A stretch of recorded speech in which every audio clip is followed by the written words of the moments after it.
Então, hoje, a palestra vai ser sobre enfermaria de pediatria e a pandemia, diagnóstico diferencial na era Covid. Eu não sei quem que vai começar falando, é você, Jota? Ô, doutora Edileia, acho que sim, eu começo falando, apresento os slides, os casos que a gente selecionou, o Ricardo e a doutora Terezinha podem ficar à vontade para ir fazendo comentários aí ao longo da apresentação. Eu acho que depois vai ser interessante a gente fazer uma discussão todo mundo junto, mas a princípio acho que eu começo falando sim. Muito obrigada, viu? Muito obrigada pela participação, boa aula aí para vocês. Obrigado, doutora. Eu queria agradecer, doutora Edileia, pelo convite, em nome do Departamento de Pediatria, também doutor Ricardo e doutora Terezinha, que confiaram aí para eu montar essa apresentação e a gente conseguir discutir esse tema tão importante, tentar fugir um pouco do batidão de ficar discutindo Covid. A gente selecionou alguns casos bem legais aí para a gente trocar uma ideia do que rolou desde o começo aí da pandemia, para a gente conseguir crescer todo mundo junto. Então, o tema da aula hoje é esse mesmo, né? Enfermaria de pediatria e a pandemia, um diagnóstico diferencial na era Covid-19. Desde o início aí da pandemia do Covid, a gente vem observando vários casos aí diferentes dentro da pediatria, alguns com diagnóstico mais fácil, outros com diagnóstico que custou um pouco a ser resolvido, e muita coisa interessante que rolou desde março. Então a gente teve essa ideia de selecionar esses casos, trazer aqui nessa reunião do departamento para a gente discutir todo mundo junto. Um roteirinho da aula, não queria que ficasse nada muito maçante, então eu vou fazer uma introdução breve do assunto, não vou ficar me estendendo falando de Covid, vou apresentar os casos clínicos que a gente separou e depois a gente faz uma pequena discussão desses casos. Importante ressaltar que o objetivo da aula hoje não é ficar discutindo fisiopatologia do Covid, resposta imune, estratégias de prevenção ou de tratamento. Também não vamos ficar falando de protocolo de assistência em saúde, protocolo de tratamento de Covid. O objetivo hoje é só a gente trocar uma ideia do que está rolando e como que a gente pode se preparar para o que ainda vai vir. Então, dá licença um pouquinho. Feche essa barrinha que está aí, ocultar, interromper a coisa no seu computador. Perfeito. Então, perfeito. Então, desde o início aí da pandemia do Covid, vem chamando a atenção que as nossas crianças estão sendo poupadas, né? Principalmente do acometimento mais grave que a gente vê, que é o que está causando uma alta mortalidade nos adultos, que é o acometimento respiratório. O número de internações, tanto em UTI quanto em enfermaria, consultas no pronto-socorro diminuíram drasticamente, principalmente aí nos 3, 4 primeiros meses de pandemia. A gente teve poucas internações, poucos casos graves que acabaram necessitando serem internados, uma taxa de ocupação que acabou sendo um pouco mais baixa, e levou a gente a pensar por que o Covid não estava tendo tantas manifestações importantes na faixa etária pediátrica. É óbvio que isso com o tempo, coisas novas, novidades foram surgindo, a gente foi aprendendo muito sobre a doença, mas isso chamou muito a atenção. O que está acontecendo que o Covid, de certa forma, tem poupado um pouco as nossas crianças? De qualquer forma, as crianças continuaram internando, com casos Covid ou relacionados a Covid, e todo o resto de todas as comorbidades que as nossas crianças estão suscetíveis, né? E quando esses casos acabam internando no meio de uma pandemia, a gente fica muito preocupado em construir um raciocínio clínico e fazer um diagnóstico diferencial adequado. Afinal, se eu acabar confundindo esse diagnóstico no momento da internação, isso pode ter uma repercussão aí para o tratamento clínico e terapêutico que essa criança vai receber nos dias subsequentes à internação dela.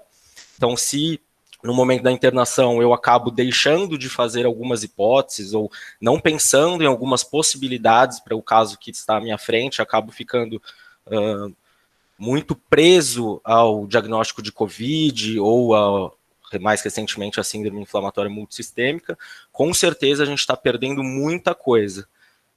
Então, acho que o principal objetivo dessa aula à medida que eu for apresentando os casos, nós formos discutindo em conjunto, é mostrar a importância da gente sempre fazer o diagnóstico diferencial, pensar na história, na anamnese, exame físico, os exames complementares, e com esse arsenal que nós temos, a gente pensar em diferentes diagnósticos diferenciais para a gente consiga cobrir tudo que seria necessário ali no momento da internação da criança. Então, essa pecinha do quebra-cabeça aí para completar o nosso raciocínio é o que a gente vai tentar fazer hoje. Para a gente ir montando esse quebra-cabeça, né, óbvio que a gente precisa entender da doença que a gente está falando. Então, no início da pandemia, lá em meados de abril, quando a China era quem estava já à frente de toda essa questão de publicação científica de Covid, a gente resolveu juntar tudo que tinha sido publicado até então de manifestação clínica Covid em criança e fazer uma revisão sistemática. Acho que a Naomi até já apresentou esse slide na apresentação dela, mas para dar uma pincelada aí no tema, a gente sabe que de manifestação clínica em crianças, os principais sintomas é febre e tosse, quase 60% das crianças que apresentam Covid têm febre e tosse na sintomatologia inicial. Com relação à gravidade dos casos, a maioria dos casos aí, mais de 70%, ou são crianças assintomáticas, ou com uma manifestação muito leve, ou com uma manifestação moderada que não necessariamente vai precisar de internação. Então, as crianças não têm manifestações graves, né, como uma regra geral no Covid-19. Com relação ao exame laboratorial, dessa revisão que nós fizemos, a gente viu muita variedade, tanto em questão de hemograma, pode ter tanto linfopenia quanto linfocitose, plaquetopenia como plaquetose, provas de inflamação alteradas como prova de inflamações normais. Então, o laboratório, exames séricos não foram coisas que ajudaram tanto, tanto para diagnóstico como para ser um preditor de gravidade dos casos. E os exames de imagem, o que nós sabemos é o clássico, que é principalmente na tomografia, a gente vê aqueles achados em vidro fosco, mas obviamente em pediatria a gente sempre vai ter muitos dedos para indicar uma tomografia para uma criança pela questão da radiação. Então, em abril, quando estavam começando a surgir todos esses estudos, a gente sentou, fez essa revisão para tentar entender a doença que estava à nossa frente para ver como que a gente poderia atuar. O que a gente descobriu? Que a gente precisava treinar, a gente precisava melhorar, a gente precisava fazer treinamento não só da nossa equipe médica, como da equipe multiprofissional, fazer treinamento com bonecos, ter toda aquela questão da intubação, da redução da dispersão de aerossóis. Não é intenção a gente ficar falando nisso, mas o que eu quero dizer é que a gente precisou mudar e muito. Não só nós da UTI, como também o pessoal do pronto-socorro precisou rever bastante a questão da organização do serviço, protocolo de atendimento, treinamento da equipe, e recentemente, acredito que tenha sido nessas últimas 2 semanas, um artigo que ainda vai ser publicado aí a respeito do preparo operacional da unidade para conseguir se adaptar a essa nova era que a gente está vivendo, que é o atendimento da Covid-19. Então, uma conclusão que eu achei muito interessante é que a gente precisa realmente fazer o treinamento da equipe, sem isso a gente não consegue evoluir, e a gente precisa disseminar o conhecimento. Então, toda essa parte do estudo da Covid, das manifestações clínicas, dos protocolos de atendimento, tudo isso tem que ser revisto, foi revisto para gerar uma alteração da organização do trabalho, para a linha final disso tudo ser o melhor atendimento dessas crianças.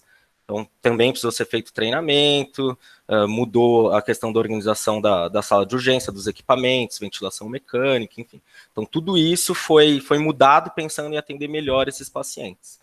Então, no início da pandemia era isso, a gente teve que se atualizar, teve que mudar o nosso jeito de trabalhar, a organização dos setores, melhorar nossos métodos diagnósticos, então é muito mais rápido hoje um PCR para Covid, toda a questão da internação das crianças, onde vai ser o atendimento, então tudo isso passou por diversas mudanças aí nos últimos 6 meses. E como eu falei, essas crianças continuaram chegando, e não só continuavam chegando para serem internadas, como novidades foram surgindo aí ao longo da pandemia, né? Então o tempo vai passando, a gente vai estudando melhor o que está acontecendo, a ciência, a literatura não param, continuam sempre publicando. Antes, né, que era só o grupo chinês que vinha publicando bastante a respeito de Covid, e aí quando eu digo COVID, a COVID e pediatria, né, que inicialmente era o que a gente tinha disponível. Então, mais artigos vão surgindo, mais pessoas vão estudando, e aí a gente é pego de surpresa aí com a questão da síndrome inflamatória multissistêmica relacionada ao COVID em crianças. O Dr. Ricardo já deu uma aula sobre isso, a doutora Ana Paula comentou um pouco sobre isso semana passada. Como eu falei no começo da aula, não é a ideia da gente ficar discutindo esses diagnósticos a fundo, mas é interessante a gente ver que ao redor do mundo foi pipocando artigo a respeito disso. Então, um editorial na Circulation, aqui em agosto desse ano, falando das manifestações, um artigo de revisão também por um grupo americano da Califórnia, também falando sobre a MISC, né, que a gente chama de SINP, né, que é Síndrome Inflamatória Multissistêmica Pediátrica relacionada ao COVID. É um outro artigo indiano também falando sobre esse tema, e mais recentemente aqui em agosto também um artigo do grupo de Londres, da Europa, falando também a respeito desse acometimento que foi sendo percebido nas internações em UTI, que chegavam crianças com clínica de choque e manifestações clínicas que lembravam a doença de Kawasaki, e essas crianças foram começando a ser estudadas, disseminado aí o conhecimento para que a comunidade científica como um todo ficasse mais atenta ao que estivesse acontecendo.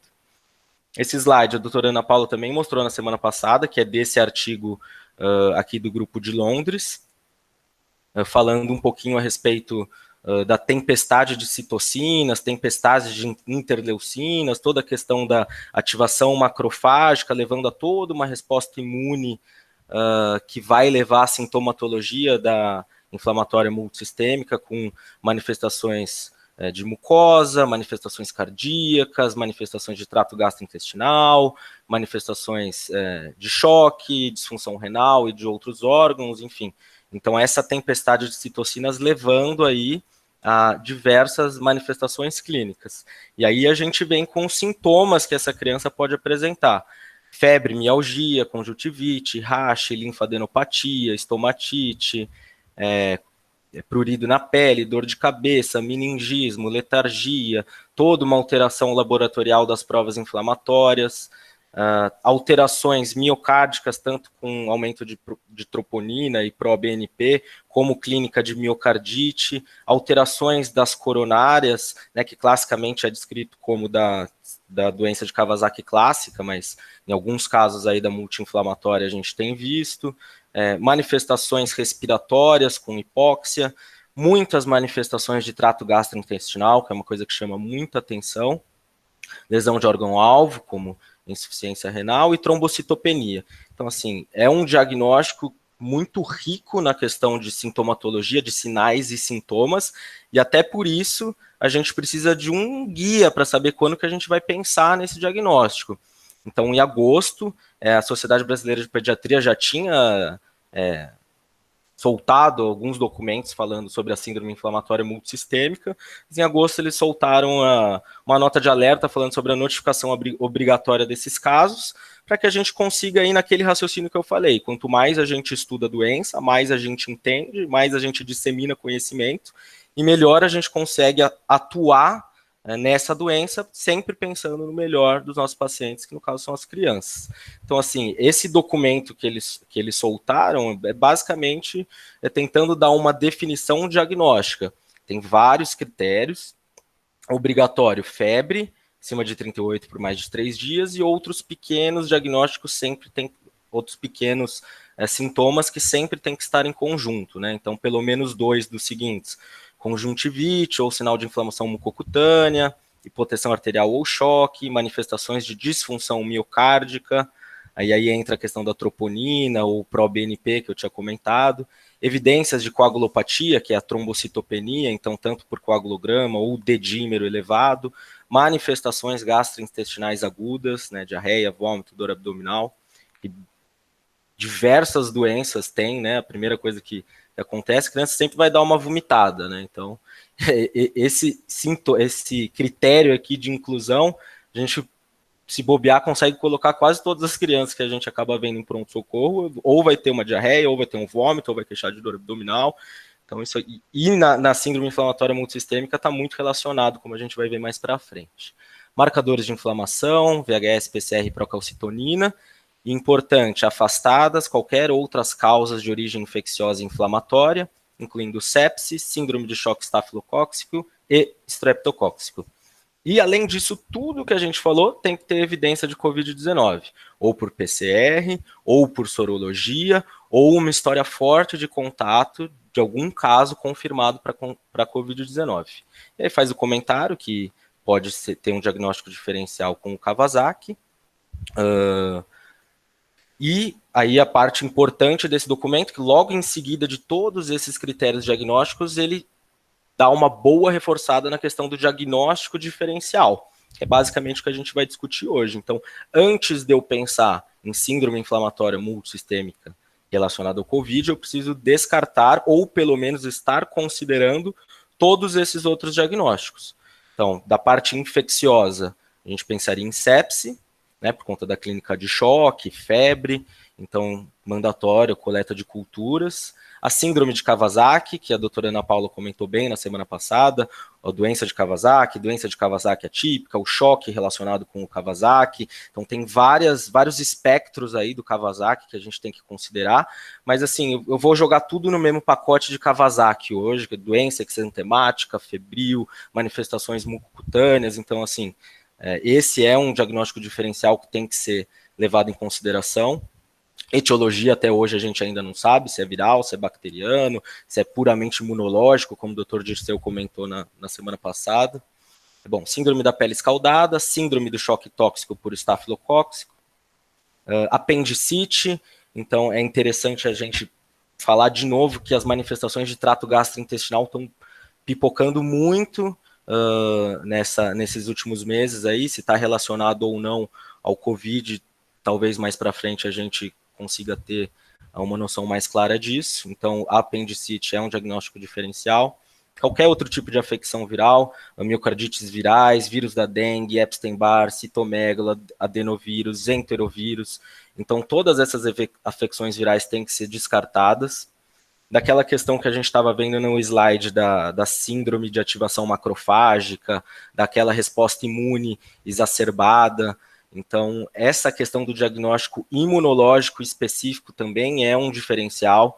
E aí, não sei quem já viu crianças com ativação macrofágica, algum diagnóstico específico de ativação imune, é um diagnóstico diferencial de exclusão e normalmente é muito demorado para você conseguir pensar em uma hemofagocítica, por exemplo, ativação macrofágica, não é uma coisa tão rápida para você pensar.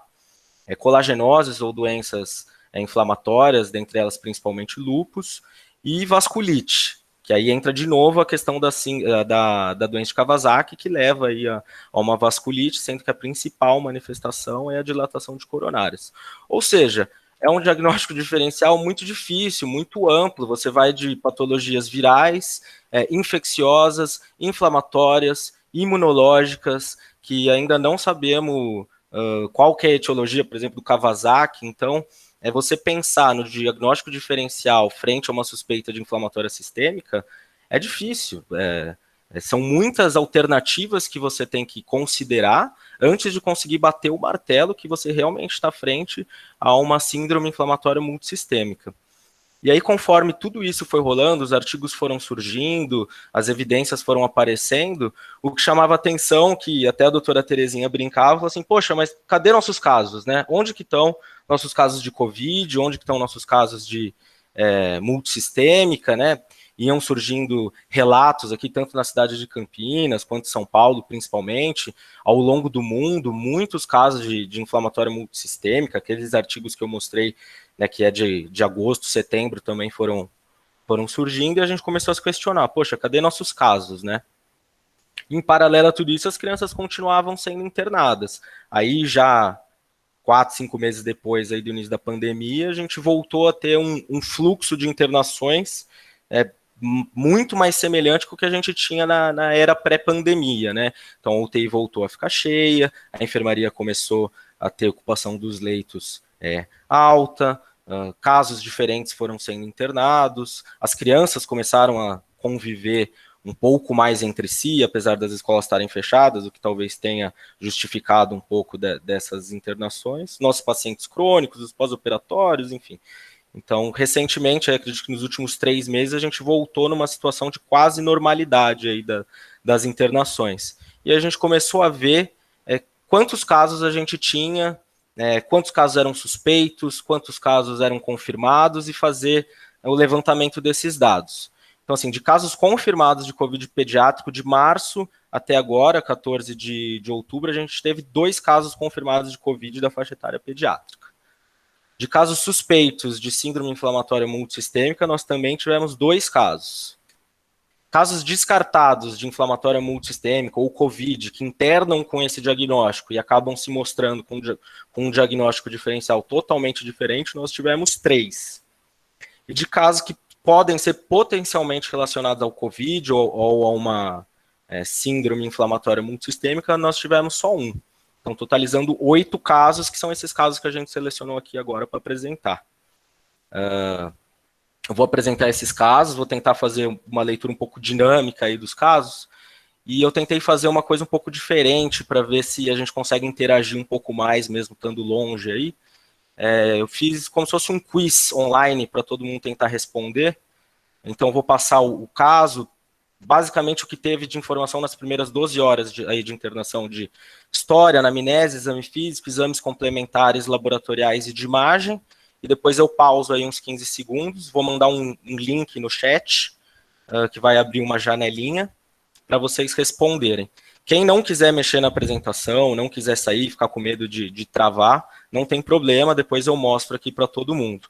Mas eu já fiz vários testes. Se você clicar no link que eu for mandar, não vai pausar a apresentação, não vai parar de me escutar, mas se não tiver confiante aí, achar que vai travar, não tem problema. Então vamos lá, o primeiro caso é um garoto de 10 anos, branco, natural de Campinas, em que a queixa principal era febre há 5 dias. A mãe contava que ele tinha iniciado um quadro de febre associado a cefaleia, queda do estado geral e um episódio de vômito no período. Mantendo aí esses episódios febris, acabou procurando atendimento em outro serviço, onde foram realizados alguns exames que evidenciaram uma plaquetopenia importante, de 75 mil, associada a alterações de enzimas hepáticas, então TGO e TGP alterados, e na ocasião foi orientado repouso e tratamento domiciliar com sintomáticos, e reavaliação em 24 horas. Em 24 horas ele retornou nesse outro serviço com queixa de sangramento espontâneo em mucosa oral, tendo sido identificado placas amidalianas esbranquiçadas no exame físico, tendo recebido amoxiclavulonato com a hipótese diagnóstica de amidalite, tendo sido feita uma dose. E aí, na ocasião que ele foi atendido na Unicamp, ele tinha sido encaminhado com uma piora da plaquetopenia, com 13 mil plaquetas, e foi encaminhado para investigação diagnóstica. Ele tinha chegado mais ou menos 12 horas depois da ingesta do clavulin, tendo apresentado um exantema macular no tronco, com resolução espontânea em alguns minutos. A mãe também referia que no local onde ela morava tinha muitos mosquitos, mas não tinha nenhuma história local ali de dengue. Uma das vizinhas em que eles tinham contato teve diagnóstico de Covid confirmado 1 mês atrás, mas no momento não tinha nenhum contactuante doente, sem nenhum sintoma respiratório, tosse, desconforto, dor abdominal, nenhuma outra queixa urinária ou neurológica, nem nada digno de nota no momento.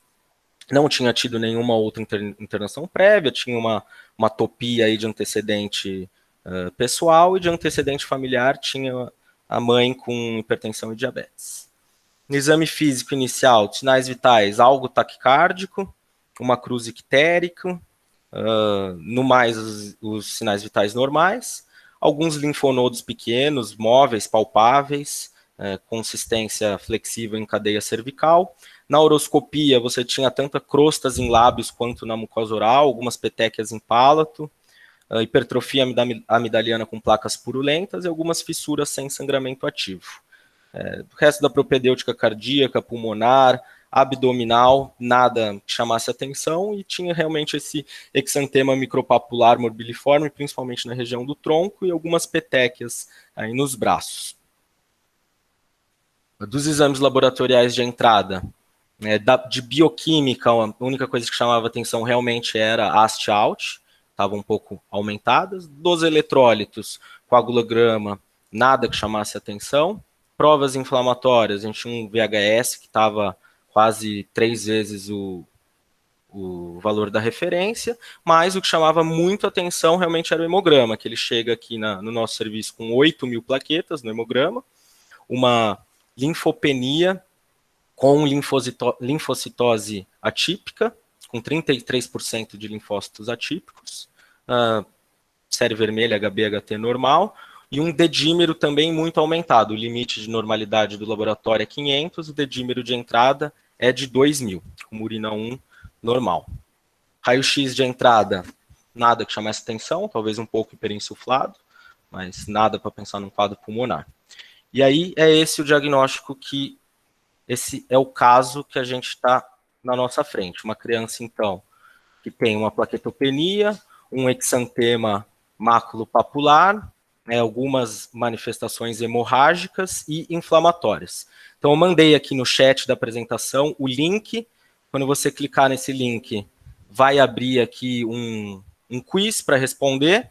Então, é só clicar no diagnóstico que vocês acham que foi pensado para essa criança. E eu vou dar uns 15 segundinhos e depois eu vejo os resultados aqui para a gente discutir a evolução do caso.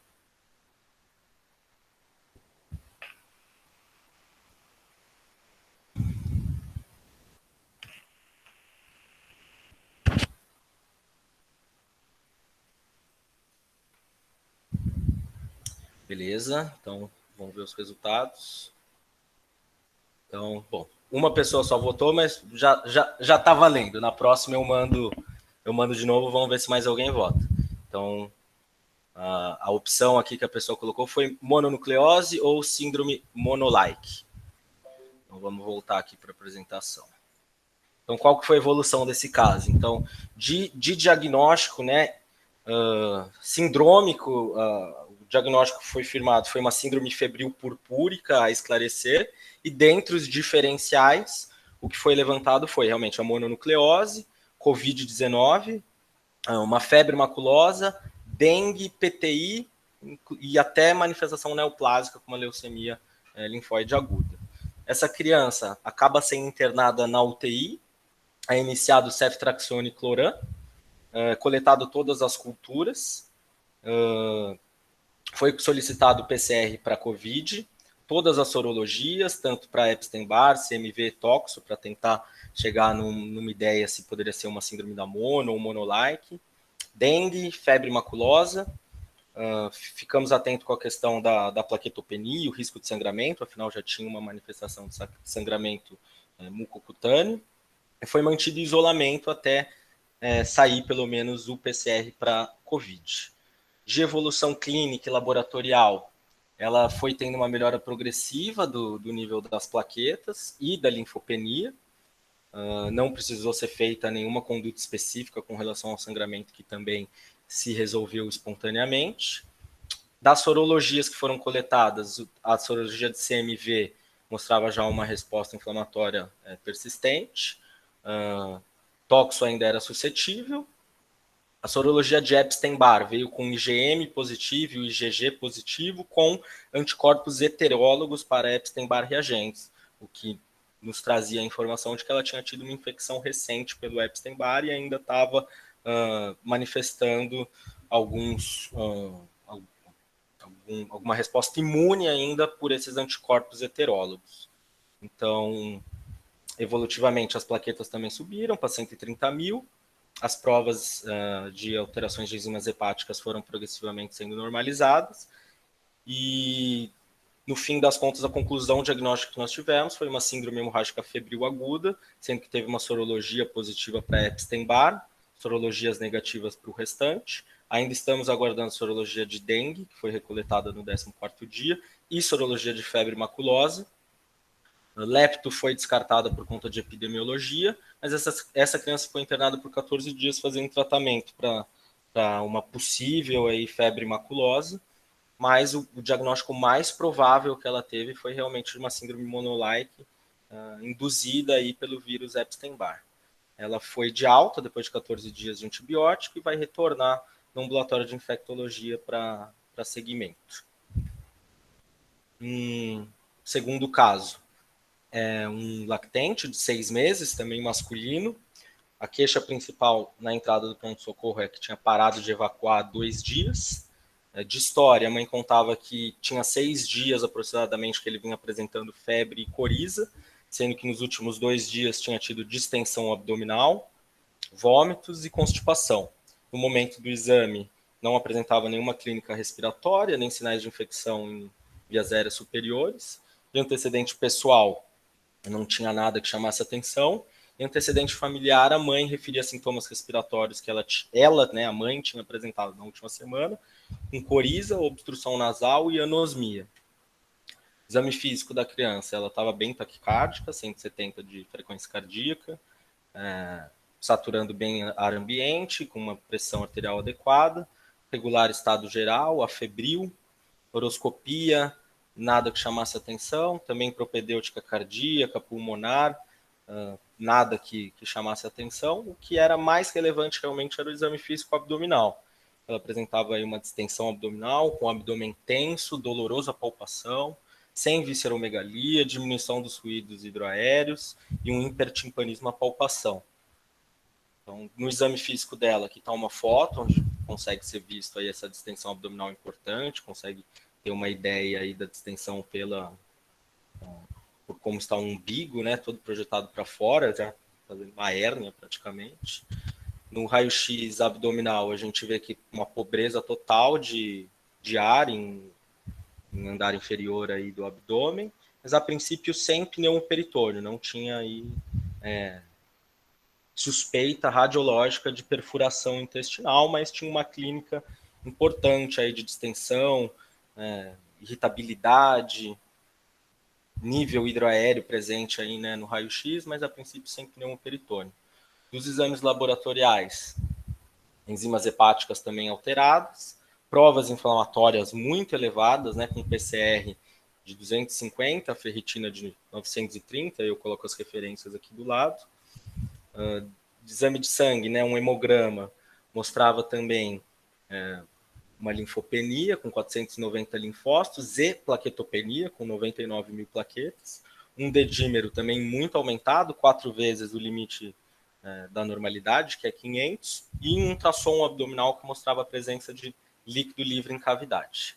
Então essa é a criança que a gente tem na nossa frente, um abdômen agudo, de uma criança lactente, que apresentou 6 dias de febre e há 2 dias com parada da evacuação.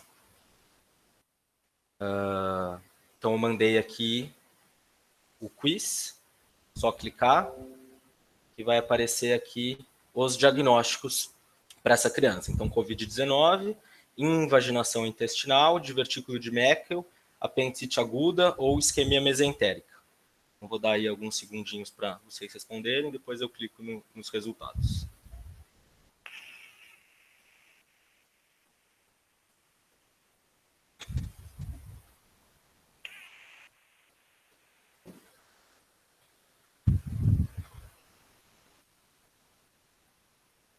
Beleza. Então, 3 pessoas aqui colocaram Covid-19 e uma pessoa colocou invaginação intestinal.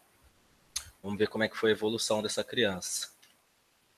Bom, então as hipóteses que foram pensadas foi em abdômen agudo e realmente a invaginação foi a primeira hipótese que foi levantada, ou uma apendicite aguda ou um divertículo de Meckel. Apesar da idade aí, 6 meses, não ser tão frequente para apendicite, mas foram algumas hipóteses que foram levantadas aí, principalmente pelo quadro febril que a criança apresentava, clínica de abdômen agudo, um comprometimento sistêmico que já dava dúvida se tinha algum comprometimento séptico ou não, e também na UTI, quando ela chega, foi feito o diagnóstico de choque séptico a princípio de foco abdominal. Evolutivamente, essa criança acabou sendo entubada na UTI, foi mantido com antibiótico terapia dirigida pensando numa sepse de foco abdominal. Em discussão em conjunto com a cirurgia pediátrica, foi optado por fazer uma laparotomia exploradora dessa criança, que não mostrou nenhuma evidência de invaginação intestinal ou qualquer outra complicação cirúrgica, então não tinha volvo, não tinha invaginação, não tinha nenhuma isquemia mesentérica, nada que chamasse atenção do ponto de vista cirúrgico. A única coisa observada foi uma secreção espessa, fibrino-purulenta, tanto do líquido acítico quanto perihepático, que foi coletada e enviada para análise citológica, bioquímica de culturas e que acabou fechando como sem crescimento bacteriano. No PCR para COVID, que não foi aquele PCR que a gente coleta frente a um caso suspeito, então, como eu coloquei ali em cima, não foi pensado em COVID no momento da internação dessa criança, então foi coletado aquele exame que nós coletamos agora para todas as crianças que internaram, então, nesse swab que foi coletado, realmente foi visto que o PCR para COVID era positivo. Evolutivamente, essa criança teve melhora, tanto da plaquetopenia quanto da linfopenia e dos marcadores inflamatórios, que eram bem elevados no início do quadro. Na UTI foi estubada após 24 horas, com uma excelente evolução hemodinâmica e ventilatória. Ao longo da internação, teve um episódio de diarreia depois da reintrodução alimentar pós-cirúrgica, com pesquisa de rotavírus negativo, e foi de alta com retorno ambulatorial com a cirurgia pediátrica e acredito também que nosso ambulatório geral. Mas foi um caso que, inicialmente com clínica totalmente abdominal, aqueles exames que eu coloco, acho que deu um pouco de dica para vocês de que talvez tivesse algo inflamatório na jogada, mas são exames que vão saindo só ao longo da internação, né? Muitas vezes no pronto-socorro, nas primeiras 12 horas de internação a gente não tem, e muito difícil você pensar em COVID num quadro que se apresenta como um abdômen agudo, né? Então, acredito que a possibilidade diagnóstica mais forte realmente era invaginação no momento da apresentação dessa criança no pronto-socorro. O que nos levou a pensar, depois que foi feito todo esse diagnóstico, aquele artigo de revisão que a gente tinha publicado com os dados chineses em abril, a única criança que tinha morrido numa casuística de 4.700 casos tinha sido uma criança com Covid positivo que tinha apresentado uma invaginação. Então, dentro dos casos de Covid pediátrico, realmente as manifestações de trato gastrointestinal estão se sobressaindo. Um terceiro caso é também um garoto de 10 anos, procedente de Lindóia, com febre há 6 dias, diarreia e queda do estado geral. De história, 6 dias de febre, prostração, dor abdominal e vômitos, alguns episódios de diarreia líquida, sem conteúdos patológicos, 2 dias de exantema em mãos e pés, piora de dor abdominal, mialgia, odinofagia. Tinha procurado o serviço da cidade de origem por 2 ocasiões, onde tinha sido liberado com hipótese de gastroenterite viral e prescrição de sintomáticos. Na terceira ida ao pronto-socorro, acabou sendo internado com ceftriaxona e azitromicina e encaminhado para a unidade de emergência referenciada da Unicamp. Uma criança rígida, tinha tido uma apendicectomia, alérgico a dipirona e anti-inflamatório, vacinação completa, residia em área urbana, próximo a um lago com capivaras, e na noite anterior, o pai dessa criança tinha falecido na nossa unidade de emergência adulto, após ter apresentado sintomas semelhantes ao da criança, ou seja, uma febre prolongada, edema de mãos e pés, um exantema em tronco e abdômen, e o pai, no caso, tinha evoluído com um quadro séptico. De exame físico, o que chamava atenção era uma taquipneia com necessidade de oxigenoterapia, já com em torno de 90 aí de saturação, taquipneico com 40 de frequência, precisando de O2, propedêutica cardiológica, né, mostrava pulso fino, uma PA já atendendo hipotensão, tempo de enchimento capilar prolongado.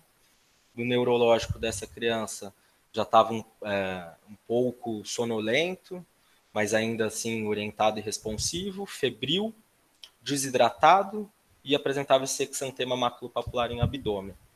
Dos exames, o que chamava atenção, novamente linfopenia e plaquetopenia, eletrólitos dentro do normal, alterações de enzimas hepáticas, alterações de provas inflamatórias com o PCR aumentado.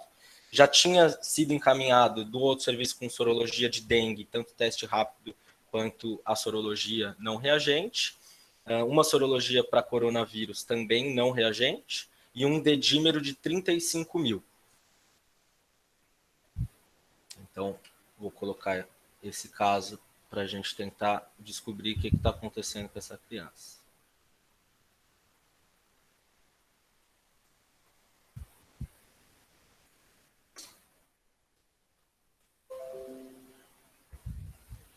Então, as opções: síndrome inflamatória multissistêmica, dengue, febre maculosa, enterovírus ou meningococcemia.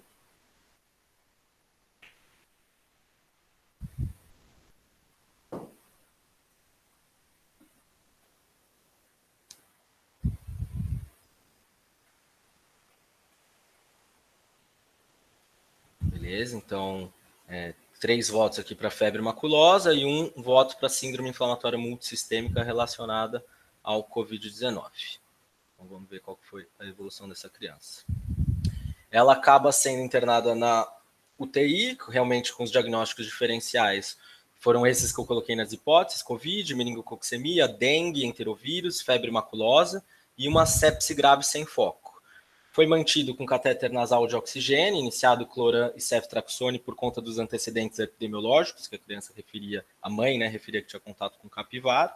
Foram coletadas todas as culturas séricas e as sorologias, que até o momento estão todas negativas. Coletado líquor, cultura e perfil de fezes por conta das diarreias, também nada significativo. PCR para COVID negativo. Ao longo da internação, não precisou de nenhum suporte hemodinâmico ou ventilatório, apesar do início do quadro com quadro séptico. Teve uma melhora aí de plaquetopenia e linfopenia.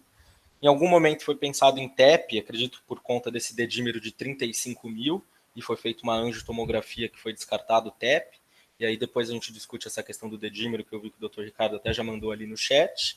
Essa criança ficou internada em enfermaria por 14 dias e foi de alta com retorno no ambulatório de infectologia, sendo que o principal diagnóstico diferencial para ela realmente foi febre maculosa, por conta dos antecedentes epidemiológicos, do contato com capivara. Depois a mãe até lembrou que ela tinha sido picada por carrapato. A evolução do pai, até onde a gente sabe, ele não chegou a fazer uso de antibiótico dirigido para febre maculosa, então até onde sabemos foi pensado em Covid para o pai, e quando chegou no hospital já estava numa condição realmente muito deteriorada. E essa criança ia pescar com o pai, né? Se eu não me engano, ela ia pescar com o pai, onde nessa região das capivaras e tudo mais. Então foi um diagnóstico diferencial que a gente firmou na enfermaria. Colocamos cloranfenicol, ceftraxone, ela teve uma excelente evolução. Dos exames laboratoriais dela, evolutivamente, a gente vê que, apesar de ter tido uma piora aqui das enzimas hepáticas, depois normaliza. Plaqueta, que chega bem plaquetopênica, depois também normaliza. Os leucócitos também aumentam e ela fica progressivamente menos linfopênica. E o dedímero, que chega realmente estourado, 35 mil, vai caindo até próximo do valor da normalidade. O próximo caso é uma criança de 9 anos, natural do Haiti, procedente de Amparo, com uma queixa de dispneia há uma semana.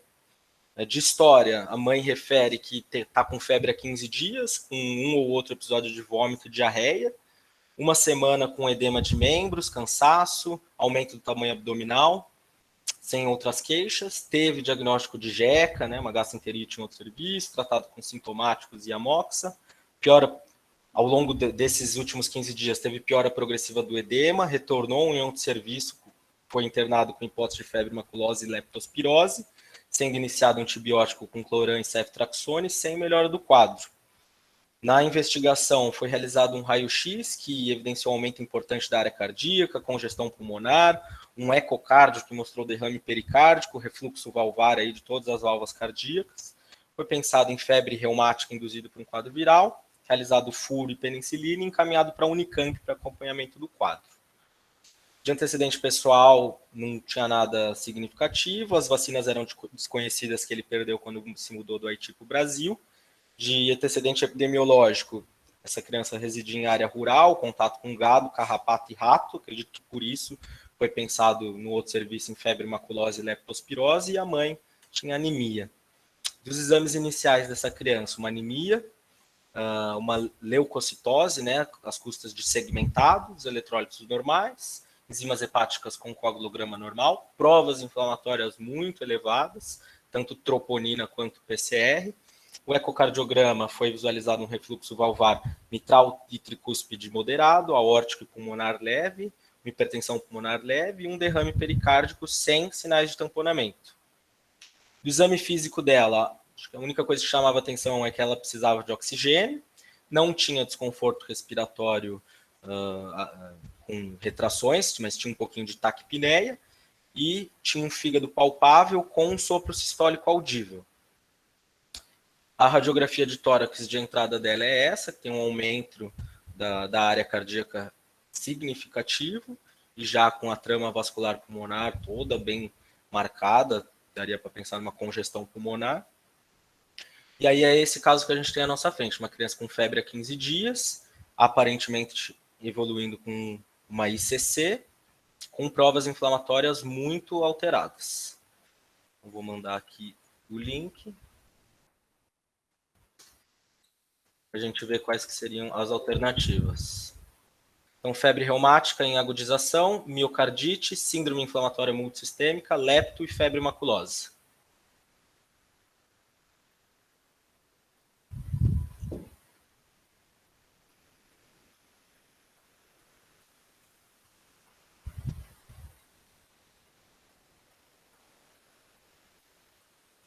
Beleza, então a principal resposta aqui foi miocardite, ou uma cardite viral com 5 votos, e síndrome inflamatória multissistêmica. É engraçado que a gente vai começando a perceber que realmente todos esses casos que a gente vai discutindo, em algum momento eles podem se encaixar realmente como uma síndrome inflamatória multissistêmica, né? Sempre vai pipocando aí esse diagnóstico diferencial. Mas realmente ela foi internada e a principal hipótese foi realmente febre reumática ou uma miocardite viral, ou uma doença inflamatória, uma colagenose, por exemplo, lúpus. Na evolução, a única terapêutica que foi mantida para ela foi oxigênio e furosemida, porque ela realmente apresentava evidência de uma ICC, né, aumento de área cardíaca, refluxos valvares importantes, pensando numa hipervolemia, derrame pericárdico, congestão pulmonar, fígado rebaixado, sopro. Então, a furo, nesse contexto, ajudou a diminuir um pouquinho a sobrecarga hídrica da criança. Coletado todas as culturas, foram todas negativas, o que a gente aguarda até hoje ainda é enterovírus e Coxsackie. Teve uma melhora ecocardiográfica aí, evolutiva depois da furosemida. O PCR para COVID foi negativo, mas interessantemente, a sua sorologia para COVID mostrava um IgG positivo com IgM negativo. Então, em algum momento ela teve contato aí com COVID. Teve uma melhora completa da troponina do PCR. A anemia foi mantida em torno de 9 de HB e vai precisar investigar ambulatorialmente. E teve uma sorologia para hepatite C positiva no cutoff. A gente ficou em dúvida se não seria só uma reação cruzada. Foi solicitado um PCR e vai fazer acompanhamento tanto no ambulatório de infecto quanto do de gastropediatria. Esse é o raio-x da criança, acho que um dia antes da alta dela, que já mostrava uma diminuição importante da área cardíaca e os campos pulmonares aí sem evidências aí de congestão. Tá acabando, gente. Em quinto caso, então, também um garoto de 7 anos com febre e dor no joelho direito, essa era a queixa principal. E de história, ele era previamente rígido, apresentava uma história de queda da cômoda de 2 metros de altura, com trauma no membro inferior direito, né, mais ou menos na região do joelho, tendo permanecido em repouso por 3 dias. Evolutivamente teve dor, edema, hiperemia local, dor para andar, febre, queda do estado geral, dor torácica e dispneia. Na ocasião, ela foi procurar atendimento na cidade de origem e acabou vindo encaminhado para a Unicamp. Na admissão do pronto-socorro, gemente, sonolento, queixando-se de dor torácica e dispneia, além de piora de dor e edema no membro inferior, que tinha sido o que ele tinha batido.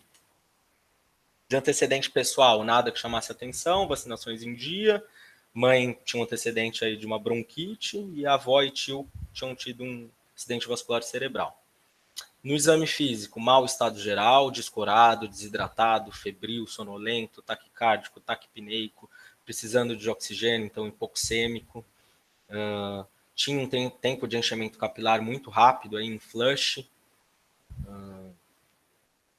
Ausculta pulmonar, desconforto respiratório. Na ausculta cardíaca, tinha uma perfusão em flush com pulsos amplos. A ausculta abdominal tinha sinais de peritonismo, né? Tinha dor, a palpação. As extremidades, o que chamava mais atenção realmente era a questão do joelho, com hiperemia, edema, e o pulso tibial algo diminuído, apesar da perfusão ser adequada. Já estava com uma alteração do Glasgow, sonolento, mas ainda se mantendo comunicativo. Dos laboratoriais de entrada, ele tinha uma acidose metabólica, 7,25 de pH, com bicarbonato de 14. No hemograma, o que chamava atenção, de novo, aqui, uma linfopenia, né, com 420 linfócitos, e do restante dos exames dele, função renal normal, dedímero também muito aumentado, e um coagulograma limítrofe aí, tendendo aí a largar. Raio-X de entrada dele, né, que ele queixava de dor torácica e de espineia, é esse raio-X. Acabou sendo feita uma angiotomografia de tórax, estudo no pronto-socorro, que mostrava aí algumas imagens de consolidações e sinais do halo invertido. E aí é esse caso que a gente tem, uma criança que cai da cômoda, de 2 metros de altura, tem dor e hiperemia no joelho, evolui com febre, chega aí no pronto-socorro já com um quadro séptico, evoluindo para um choque séptico, com um comprometimento respiratório, aquele raio-x e tomografia bem alterados. Então, mandei aí o link. Então, as opções: síndrome inflamatória multissistêmica, pneumonia, choque séptico por estafilococo, tromboembolismo pulmonar ou endocardite. Dá uns 10 segundinhos.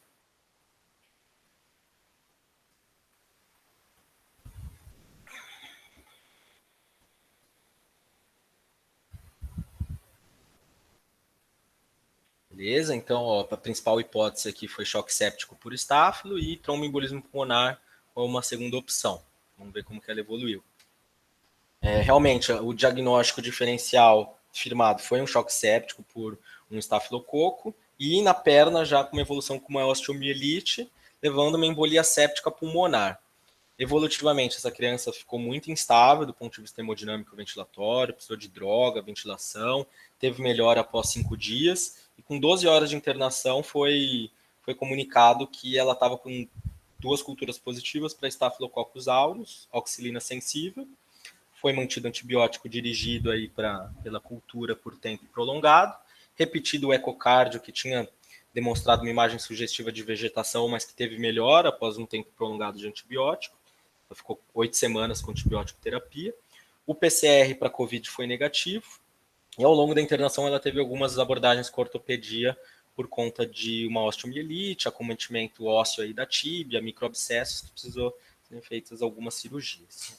Já foi de alta, está em acompanhamento no ambulatório de infecto e ortopedia. Sexto caso, uma criança de 5 meses com queixa de vômito com sangue há 2 horas. De antecedente, a mãe refere que ela tem apresentado fezes escurecidas e mal cheirosas há 2 dias, evoluindo com prurido e urticária, e tendo apresentado 2 episódios de vômito com sangue. Refere um episódio de febre de 38 e irritabilidade importante hoje. Não tem nenhum antecedente pessoal relevante, vacinas em dia, fala que a prima e o avô têm alergia alimentar de ovo e amendoim. Do exame físico, a única coisa que chamava a atenção era a pele, que apresentava múltiplas lesões urticariformes, e do restante do exame físico, o que você se preocupava mais, que era foco abdominal, né, que tinha vômito com sangue, né, hematêmese, e também não tinha nada, tinha um fígado que estava um pouquinho rebaixado, mas nada que chamasse a atenção. Dos exames, uma leucocitose, as custas de linfócitos, a plaqueta tinha uma plaquetose, HB em torno de 11, com os restantes dos exames eletrólitos, coagulograma e provas inflamatórias, todas normais. Então, essa criança também com clínica de hematêmese há 2 dias, necessitando de atendimento por constipação, em que a mãe referia que ela tinha vomitado sangue ali há 2 horas. As hipóteses: hepatopatia ou varizes esofágicas, COVID-19, alergia alimentar, invaginação ou sepse de foco abdominal.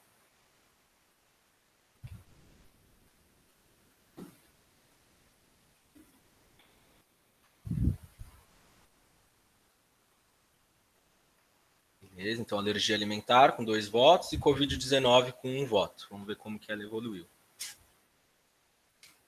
Essa criança acabou indo para a endoscopia, direto do pronto-socorro, né? Por conta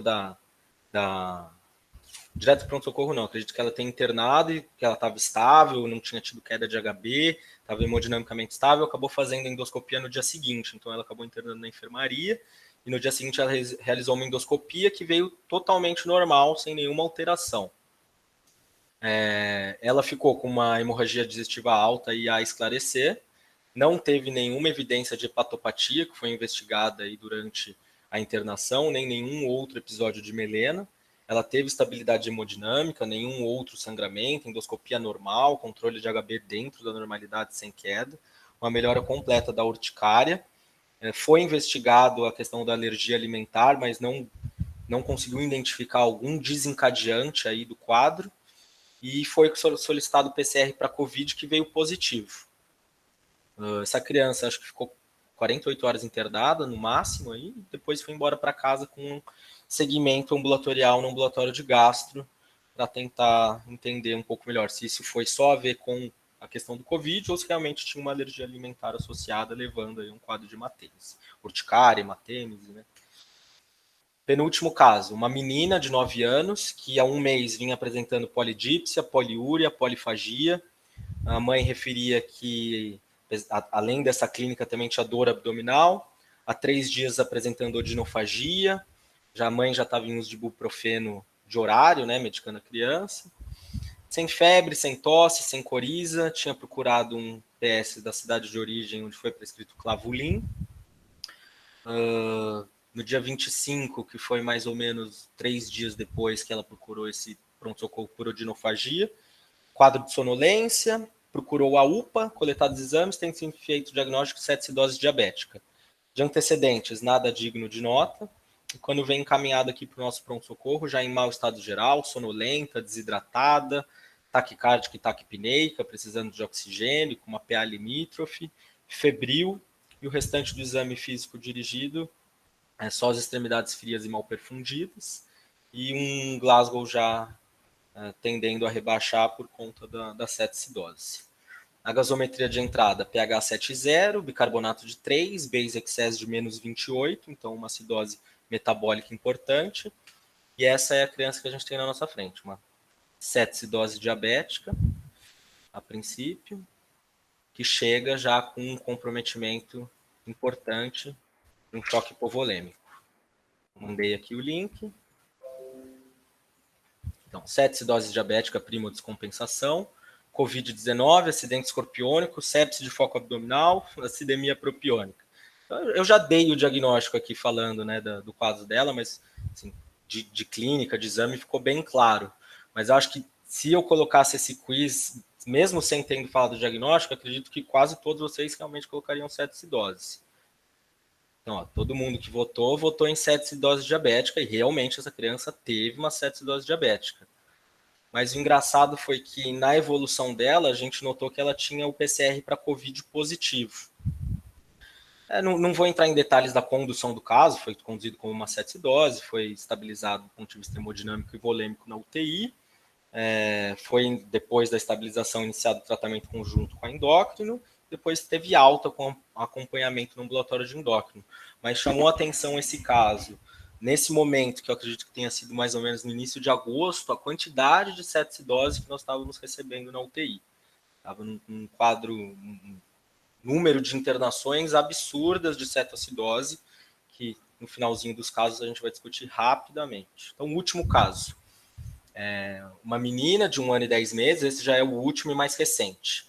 Uma menina de 1 ano e 10 meses, uma queixa de febre há 6 dias, em que a mãe refere que há 6 dias iniciou um quadro febril, temperatura em torno de 38, obstrução nasal, tosse, diarreia, vômitos, febre diária, cedia ao uso de antitérmico e associada com dor em orofaringe. Evolutivamente procurou um pronto atendimento, onde foi realizada uma dose de penicilina benzatina, provavelmente pensando em algum quadro de odinofagia, amidalite, algo nesse sentido. Recebeu alta e 2 dias depois, com abolamento cervical, rache cutâneo, diminuição do apetite, recusa alimentar, diminuição da diurese, hiperemia conjuntival e lacrimejamento ocular. Há 1 dia apresentando-se alorreia. Dos antecedentes, nada que chamasse atenção. Tinha tido um quadro de bronquiolite aos 4 meses, sem cirurgias, vacinas atualizadas, sem alergias ou uso de medicação. Exame físico, o que chamava atenção, era um rache micronodular, eritematoso em troncos, um edema discreto em mãos e pés e alguns linfonodos retroauriculares. O restante do exame, nada digno de nota. Dos exames complementares, uma linfocitose, predomínio, né, uma leucocitose às custas de linfócitos, com 50% de linfócitos e linfócitos atípicos, plaqueta normal, eletrólitos, coagulação normal, provas inflamatórias todas elevadas, tanto PCR, VHS e dedímero. Algumas fotos dessa criança, então, você já via que tinha um comprometimento de mucosa oral, tinha esse rache na pele, tanto nas costas quanto nas nádegas, micropapular. Isso já é evolutivamente, tá? Tem um pouco de descamação aqui dos pés, afta e descamação aqui em torno da mucosa oral e algumas pápulas aí que foram surgindo nos membros superiores. Que os dedinhos um pouquinho edemaciados, tanto os dedos das mãos quanto os dedos dos pés. Então essa é a criança que a gente tem, uma criança que está com febre há 7 dias, evoluindo com rache morbiliforme, pápulas, descamação de mãos e pés, edema de mãos e pés, e chega no nosso pronto-socorro, que tenha sido na semana passada, dia 8, acho, quarta ou quinta-feira. Então, dos diagnósticos, doença de Kawasaki, síndrome inflamatória multissistêmica COVID-19, sarampo, dengue ou púrpura de Raynaud online.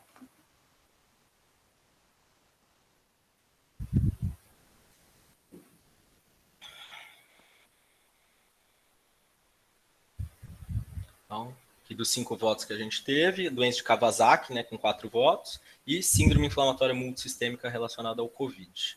Vamos ver como que ela evoluiu. Então, de diagnóstico, foi feito um diagnóstico sindrômico, né, de doença exantemática febril ainda a esclarecer, sendo que a principal suspeita realmente é Kawasaki, ou uma síndrome inflamatória multissistêmica relacionada ao COVID, e de diferenciais sarampo, dengue e mononucleose. Nas condutas evolutivas aí dessa criança, estável do ponto de vista hemodinâmico, por toda a internação, em enfermaria, não necessitou de suporte de UTI. No início do quadro, já é indicado o uso de imunoglobulina endovenosa, acho que ela fez 4 frascos. O ecocardiograma dela foi realizado ontem, não tinha nenhuma alteração, sendo que a principal preocupação realmente era de coronária. Todas as culturas negativas, ainda aguardando a sorologia IgG e IgM para COVID. O PCR para COVID por hora negativo. E pós aí a segunda infusão de imunoglobulina, essa criança teve uma melhora importante do estado geral, do padrão febril, e atualmente ainda está internada na enfermaria de pediatria. Aí depois acho que o Dr. Ricardo, que conhece ela um pouco melhor, consegue comentar alguma coisa a respeito. Então assim, eu passei vários casos aqui de diagnósticos diferenciais, como eu coloquei no começo, dois quadros confirmados de COVID, né, que foi o lactente com abdômen agudo e o outro lactente com hemorragia digestiva alta. Esses foram os 2 casos com COVID confirmado. 3 casos que foram descartados COVID, mas que internam com uma desses diagnósticos, que é o garoto do choque séptico por estafilococo, a suspeita da febre maculosa e a síndrome monolike com a sorologia de Epstein-Barr positiva. E um caso potencialmente relacionado, que a gente ainda está estudando, que é a questão da sepsidose diabética, e os outros casos que podem estar relacionados, que é o caso da miocardite e esse caso agora do Kawasaki, que a gente ainda está estudando. Qual que é a importância da gente pensar no diagnóstico diferencial? A gente não pode pegar qualquer uma dessas crianças que chegar no pronto-socorro e já dar um carimbo para ela, já dar uma sentença de um diagnóstico, porque a gente vai estar comendo bola. Então, todas essas crianças que chegaram, vocês foram vendo aí pelos quiz que eu fui mostrando para vocês, todas era possível de ser pensado em síndrome inflamatória multissistêmica. Mas se você não faz uma anamnese correta, um exame físico correto, uma investigação epidemiológica correta, você vai acabar deixando de pensar em alguns diagnósticos, o que vai implicar no tratamento dessa criança. Vamos pensar naquela criança, por exemplo, que foi tratada como febre maculosa, que o pai tinha falecido. Ela tinha tudo para a gente pensar numa inflamatória multissistêmica. Tinha alteração do coagulograma, tinha alteração das provas inflamatórias, tinha febre. Se você pega aquele documento da Sociedade Brasileira de Pediatria, ele encaixa. Mas se você trata ela com imunoglobulina e não com um antibiótico dirigido, muito provavelmente a evolução dela seria totalmente diferente.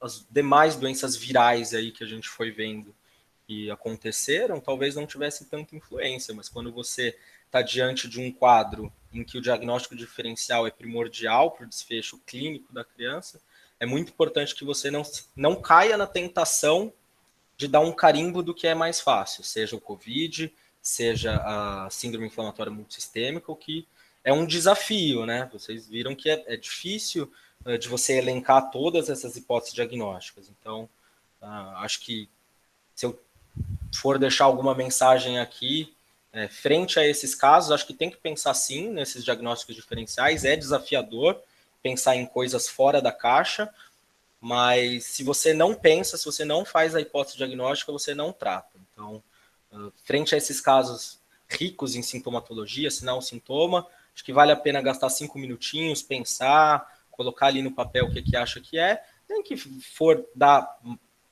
mais antibiótico do que deveria no começo do quadro, ou começar a discutir uma imunoglobulina, se realmente achar, mas acho que no futuro aí dessa criança talvez faça diferença. Eu fiz uma tabelinha aqui de todos os casos que a gente discutiu: mono, abdômen agudo, maculosa, miocardite, estáfilo, hemorragia digestiva alta, sepsidose e Kawasaki. E aqui desse lado eu coloco os critérios lá do documento da Sociedade Brasileira de Pediatria, para pensar em inflamatória multissistêmica. Então, febre, conjuntivite ou inflamação mucocutânea ou sintomatologias de TGI, hipotensão ou choque, disfunção miocárdica, alteração de troponina ou BNP, coagulopatia ou elevação de dedímero, marcadores de inflamação, né, PCR, procalcitonina, VHS, e evidência de COVID-19 ou história de contato. E aí, se vocês forem ver aqui, eu não vou ficar falando de caso por caso, mas tem muito mais sim do que não aqui. Então, quase todos os casos, o que predomina é sim, né? Então, se você for ver dos critérios de inflamatória multissistêmica, todos os casos que a gente apresentou aqui seriam passíveis de ser pensado em inflamatória multissistêmica. E olha que curioso, a criança que chega com um choque séptico por estafilococo, né? Quase todas as respostas são sim, menos a evidência do contato. E lá no próprio documento ele fala que mesmo não tendo frente a uma forte suspeita, você realmente pode fazer esse diagnóstico. Mas imagina se essa criança que a gente acaba, né, 12 horas de internação tendo a cultura dela positiva para um Staphylo aureus, se ela, ao invés do antibiótico, é dado a imunoglobulina ou não é coletado culturas, né? Então a evolução dela com certeza não teria sido legal. Então é muito importante a gente ter essa discussão aqui e mostrar que é realmente desafiador pensar, mas é extremamente importante. Com relação à sepsidose, o Dr. Marcelo Brandão da UTI, ele faz aquele levantamento de dados com o PIN2, né, que é uma escala de mortalidade dentro da UTI, e por ela a gente consegue ter uma noção dos diagnósticos de internação. Então eu pedi para ele alguns dados, agradecer ao Dr. Marcelo por ter mandado, com relação às internações de sepsidose diabética na nossa UTI. Em 2016 foram 5, 2017 foram 3, 2018 foram 2, 2019 10, e até dia 10, né, que foi quando eu resgatei esses dados junto com o Dr. Marcelo, a gente já tinha tido 13 internações por sepsidose diabética. Então, em média, mais do que uma internação por mês por sepsidose diabética. E esses dados vêm chamando muita atenção.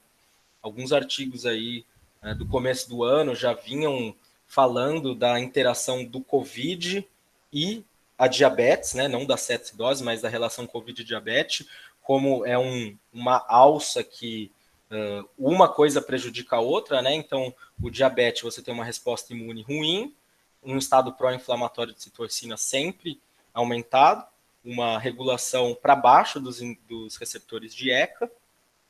Tudo isso vai tornar o prognóstico do paciente adulto, né, que tem infecção por COVID pior, e uma vez com o COVID, esses pacientes descompensam o diabetes. Então, você tem agressão de células beta, alteração da resistência de insulina pelo efeito das citocinas, hipocalemia e o uso de muitas medicações. Então, tudo isso é um mecanismo, um equilíbrio muito tênue.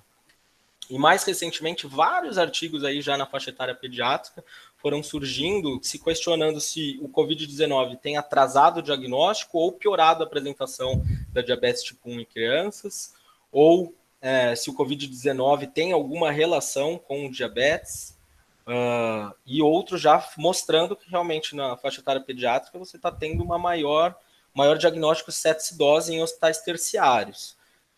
Não vou discutir a fundo esses artigos, mas basicamente o que eles discutem é que durante a pandemia o diagnóstico de cetoacidose diabética, principalmente das primos de descompensações, acaba sendo mais tardio, porque as famílias estão com medo de levar as crianças para o pronto-socorro, então acabam retardando aí a ida a um atendimento especializado.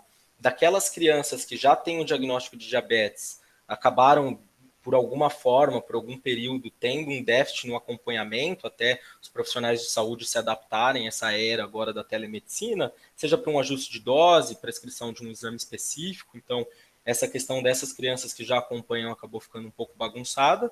E outro fator que foi muito discutido foi a questão do comportamento, tanto familiar quanto da criança. A gente sabe que agora, desde março, as crianças estão fora da escola, as atividades físicas muito provavelmente essas crianças não têm realizado, seja pelo convívio social da própria atividade física, seja pelo fechamento das escolas. Essas crianças estão em casa, estão muito expostas à tela, estão comendo muito. Então, se esse fator não está levando a uma desregulação aí imunológica, e daí para aquelas que já são diabéticas descompensam, e as que não são têm uma maior facilidade para descompensar.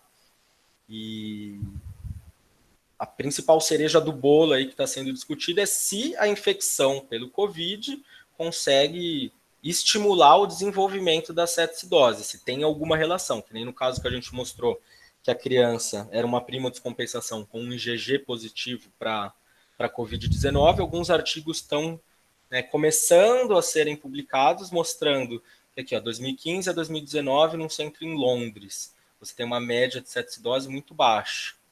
E agora, de 2015 a 2019, e daí já é essa daqui de cetoacidose. Quer dizer, daqui é de 2020, né? Então, você já começa a ter um aumento dos casos de cetoacidose. Então, qual que é essa relação? A gente ainda não sabe, estamos estudando. Com relação ao dedímero, o Dr. Ricardo já tinha mandado aí no chat que o dedímero não é um exame habitualmente coletado em pediatria. Realmente é um exame que classicamente coleta-se no adulto, quando há dúvida de TEP, e quando há um dedímero aumentado, você pode ter um TEP, aí vai fazer a angiotomografia. E quando esse dedímero é normal, a chance de ter um tromboembolismo pulmonar é muito baixa, apesar de não ser impossível, mas é muito baixa. Mas classicamente esse exame muito difícil da gente coletar em pediatria, e conforme esses documentos de inflamatória multissistêmica foram surgindo, que ele coloca o dedímero como um dos exames laboratoriais a serem solicitados, a gente começou a solicitar. Então, vocês viram que ao longo da apresentação a gente solicitou para choque séptico, solicitou para uma doença viral, solicitou para miocardite, foi solicitando para tudo. E aí a gente tem que interpretar o dado que a gente está coletando, porque em todos esses casos que eu mostrei, o dedímero veio aumentado. Mas com o que a gente vai comparar? A gente não sabe se essas crianças, antes da gente começar a coletar esses exames, se elas já não tinham o dedímero aumentado por outros motivos. Então, isso é uma coisa que a gente ainda tem que pensar bastante, pensar até se vale a pena ficar coletando esse bando de dedímero, porque efetivamente a gente não vai fazer nada com ele, a não ser que seja para fins de pesquisa e elucidação do quadro, mas para a terapêutica da criança é muito difícil da gente usar esse exame para alguma coisa. Então, a gente precisa pensar se os dados que a gente está achando não são só um achado laboratorial. Outra coisa, de todos os casos que eu falei aqui de COVID confirmados ou suspeitos, a maioria teve manifestação do trato gastrointestinal, né? Vômito, diarreia, o tanto de criança aí que nas histórias foram diagnosticadas com jeca, com gastroenterite, evoluindo com diarreia, a criança do abdômen agudo, da hemorragia digestiva alta. Então, me chama muita atenção esse comprometimento do trato gastrointestinal. Lá daquele artigo de revisão que a gente tinha publicado em abril, mostrava que os principais sintomas eram febre e tosse. Mas acho que se a gente talvez fizesse uma outra revisão hoje, já com mais de 6 meses aí daquele artigo, talvez a gente encontrasse algum dado diferente, porque realmente isso tem chamado muita atenção. E, ao mesmo tempo, a gente não teve nenhum caso grave de Covid com manifestação respiratória, como é no adulto. Aí, por que isso acontece? Se é por resposta imune, se é pelos inibidores, pelos receptores de ECA da criança, isso aí a gente ainda vai ter que estudar mais, mas chama atenção essa prevalência de sintomas de trato gastrointestinal do que de trato respiratório. Com relação à manifestação cardíaca, a doutora Ana Paula deu uma aula muito boa aí na semana passada, até depois da aula dela eu tinha comentado que tinha acabado de sair um artigo publicado por um grupo da USP, liderado aí por uma anatomopatologista, em que descreveram um caso, o primeiro caso aí onde foi identificado o vírus do Covid-19 no tecido cardíaco, numa criança que interna com um quadro de choque cardiogênico sem etiologia definida. Ela vai a óbito em 36 horas aí por um choque refratário a volume e drogas vasoativas. Tinha um PCR positivo para Covid, recebeu imunoglobulina, antibiótico, o tratamento foi todo instituído de maneira adequada, mas ela acaba falecendo, e aí na necrópsia é pesquisado o Covid no tecido cardíaco e é visto tanto em microscopia quanto laboratorialmente pelo PCR no tecido cardíaco. Então, um dos casos que a gente apresentou aqui, que é do garoto haitiano, que teve aquela clínica de uma miocardite, uma cardite viral resolvida só com um diurético, ele tinha realmente todos os critérios para pensar numa inflamatória multissistêmica, tinha o IgG positivo para COVID, e agora a gente vai aguardar aí a única coisa que está faltando para ele fechar como uma manifestação cardíaca de COVID é só sair a pesquisa do Coxsackie e do enterovírus, porque se ele realmente vier com essas outras pesquisas virais negativas, muito provavelmente a gente teve um caso sim de manifestação cardíaca do COVID. Acho que aquela pergunta que a doutora Terezinha tinha falado no começo da pandemia, onde estão os nossos casos?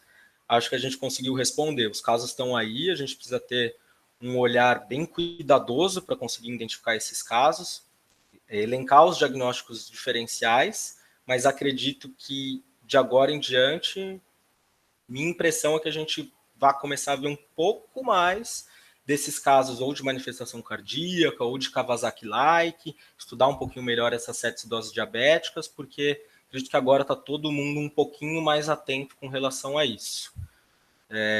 O que me faz pensar que o mais importante disso tudo que a gente está passando é a gente ter um olhar em que a gente consiga medir o que está acontecendo, selecionar os dados, tabular, fazer uma análise dos dados.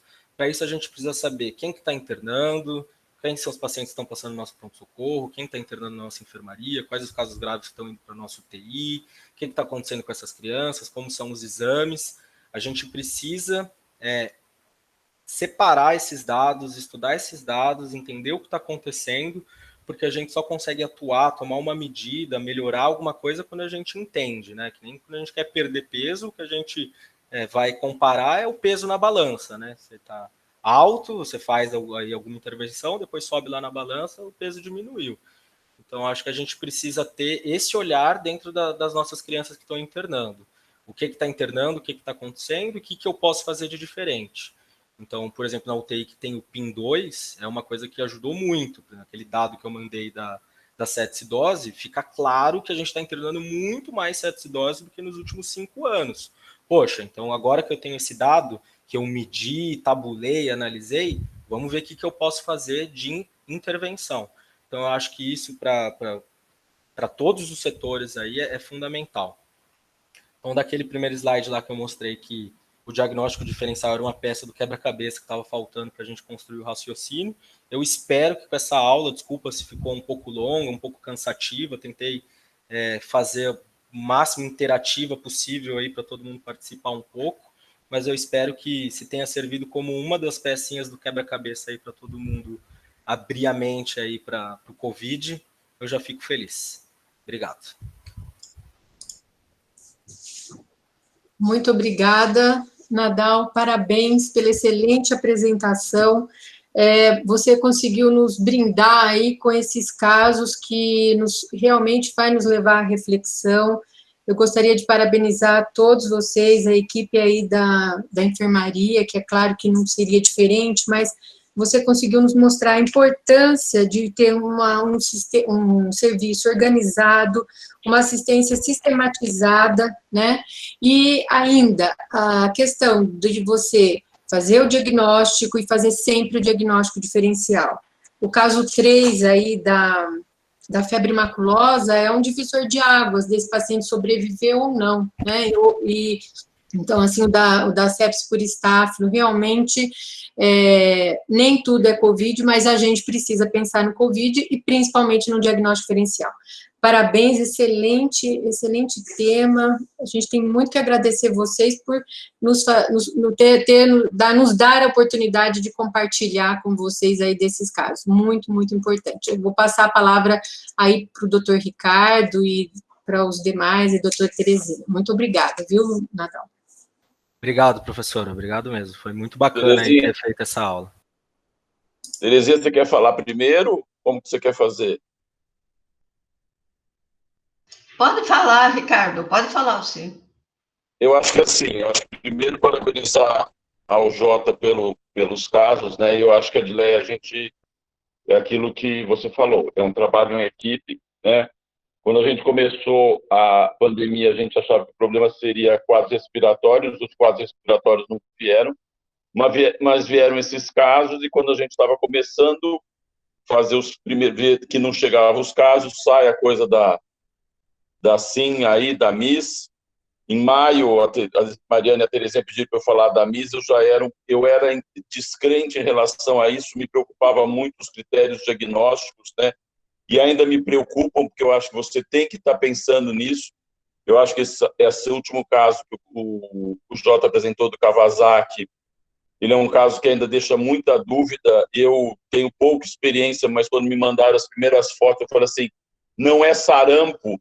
E depois eu soube também que o Fernando, vendo as fotos, perguntou se não é sarampo. Quer dizer, é um diagnóstico que a gente ainda tem que tomar cuidado. Ela preenche os critérios de Kawasaki, mas ela preenche os critérios da inflamatória sistêmica. Ela foi a única tratada, né? Quer dizer assim, então eu acho que a gente tem a situação disso. Eu acho que a Lilian perguntou do dedímero, e o dedímero a gente começou a colher porque todos os protocolos mandavam a gente colher, e a gente começou a ver que o dedímero é um exame que talvez ele não sei o que ele ajuda, a gente sabe que ele só mostra que ele está com uma ativação da coagulação, né? Quer dizer assim, a gente vê que até o maior dedímero é o dedímero da criança que provavelmente é febre maculosa, né? Essa criança é uma particularidade, que era um menino grande, que ele interna na UTI, eu estava de plantão na UTI, ele falou assim, você sabe, né, que meu pai morreu da mesma doença que eu tô. Você imaginou você trabalhar com um menino grande com isso, e a gente ter a história da febre maculosa, mas ao mesmo tempo achar que não tinha que dar a gama-globulina, e eu sempre discuti naquela aula que a gente fez no começo do ano, que a gama-globulina não seria uma urgência para ser feita de noite, né? Ela, lógico que na MIS ela tem que fazer uma certa intervenção, rápida, mas ela deve ser um pouco discutida. Eu acho que a gente tem que agradecer e eu acho que a gente tem que reforçar o papel da medicina à distância, das conferências e das redes sociais, né? Quer dizer assim, por questões que todo mundo sabe, a gente está com a enfermaria reduzida, mas em nenhum momento esses casos foram pouco discutidos, eles foram exaustivamente discutidos, quer presencialmente com a equipe que estava aqui, quer presencialmente. Eu acho que temos que agradecer todo o pessoal da UTI que estava participando, envolvido, né? Quer dizer, a criança subindo rápido, a gente discutindo, pedindo ajuda para a Terezinha quando era preciso, quando precisava da ajuda do grupo mais da Gasto, do Fernando, da Elisete, do próprio Gabriel, da Nefo, com a Sumaro, com a Vera. Quer dizer, eu acho que a gente foi aprendendo muito isso, né? Eu acho que a gente tem muito que aprender ainda com esse Covid, né? Quer dizer assim, o que me preocupa é que, infelizmente, a população já está meio que achando que está tudo resolvido. Eu acho que depois de tudo que o Jota mostrou, a gente sabe que a gente talvez tenha criança que tenha tido estáfilo e Covid junto, as cetoacidoses estão aí, quer dizer assim, a gente não sabe, a cetoacidose a gente vai ter uma dificuldade muito grande, a gente não está investigando outros vírus, tudo mais, mas é um dado que chama atenção. Eu acho que é só para a gente mostrar, e eu acho que era o que a gente queria mostrar. O que aconteceu dentro da enfermaria de pediatria durante a pandemia? A gente teve que se estruturar, mudar toda uma rotina por causa de um isolamento que se precisava pela pandemia, e continuou tendo os casos graves e extremamente desafiadores. Eu não sei se é porque a gente juntou tudo, eu acho que eu não me lembro, em um ano de enfermaria de pediatria, tantos casos seguidos com a complexidade que a gente teve, tirando alguns outros que a gente não está discutindo, porque foram outros diagnósticos sem ser Covid, tá? Então, a gente não vai fazer nem essa discussão. Mas eu gostaria de agradecer ao departamento a oportunidade, a gente está mostrando isso, e eu acho que é importante chamar atenção para todo mundo. É uma doença que veio, que a gente precisa conhecer. Eu tenho certeza que com os trabalhos que estão saindo, os critérios diagnósticos, eles vão se tornar talvez um pouco mais restritivos, né? Mas eu acho que a gente tem que aprender com isso. Eu gostaria de parabenizar e agradecer ao Jota, porque a ideia, a Terezinha teve a ideia, o Jota, a gente foi trocando do que fazer, e eu acho que mostrar os casos não teve nada mais ilustrativo, né? Quer dizer assim, e a gente não quis discutir a fisiopatologia, que já muita gente já discutiu, né? A imunologia, acho que a gente sabe das coisas, mas ela continua sendo um grande desafio, ainda mais em pediatria, né? Então, eu gostaria de agradecer ao departamento, agradecer a todo o grupo da enfermaria, presencial e à distância, pela disponibilidade da gente estar discutindo esses casos, porque são casos difíceis, vão continuar chegando casos difíceis, né? E agradecer a todo mundo e, mais uma vez, ao departamento. Tereza, eu só tenho isso para falar. Terezinha, você quer fazer algum comentário, alguma coisa? Olha, eu queria primeiro falar para o Jota. Foi brilhante a apresentação, Jota. Foi ótima. Muito boa mesmo, viu? Excelente. É um pouco demorado porque o assunto é complexo, não tem jeito, né? O assunto é difícil. Quanto aos casos, realmente os casos merecem muito. Vocês veem que a gente discute toda semana, discute um, e nós ficamos pensando. Tem uns que a gente acha, tem certeza que está passando, e o que tem de interessante que nós estamos agora mais atentos, com certeza, né, sabendo mais a informação dos outros também, e que os casos nas crianças no mundo todo estão aparecendo bem depois dos adultos. É um tempo longo, às vezes nem a sorologia vai pegar, vai mostrar para a gente, né? É um tempo que não tem determinado. Essa menina do Kawasaki, a mãe teve em agosto. Você vê que tem um tempo ali que a gente não sabe, mas ninguém consegue precisar. É um negócio que está fazendo muito bem para a nossa cabeça, pensar e continuar pensando, né? E colocar isso que você reforçou muito, Jota, o diagnóstico diferencial sempre. Eu acho que esse é o ponto principal que fica para a gente, tá? Muito obrigada, Jota, foi ótimo, excelente, viu? Valeu, professora, foi difícil montar a aula porque eu fiquei com medo de não ficar uma aula muito extensa, né, porque são muitos casos que a gente teve aí discutindo nesses últimos meses, mas apesar de ter ficado um pouquinho comprido, eu acho que fico feliz que todo mundo tenha gostado. É um tema muito importante, e todo mundo já está fazendo os comentários, mas agradecer de novo aí a confiança por ter montado essa aula, a doutora Adileia e o departamento por ter convidado, e só queria falar para o grupo dos últimos dois grupos de residente, né, que foi, não vou citar todos nós, mas o grupo da Fernanda Raikov e da Uli, que eles me mandaram aí algumas apresentações que eles já tinham feito dentre os slides aí. Então, só agradecer eles por ter mandado, porque já deram uma boa ajudada aí na apresentação. Valeu. Elisete, você vai falar? Oi, eu queria também parabenizar o Jota, Ricardo, achei muito bacana a maneira que foi. Elisete, está desligado, acho, o seu microfone. A Sumara também está desligada, eu acho. Perdão. A Sumara está querendo... Elisete, pode falar, a Sumara também está querendo falar. É só para parabenizar o Jota, que foi muito bem resumido, muito bem apresentado. Muito obrigada, viu, Jota? Valeu, prof. Obrigado a você. Sumara, vai falar? Quer falar, ela não está... Fala, Oi, Jota. Eu também queria parabenizar você e o Ricardo. Achei muito interessante.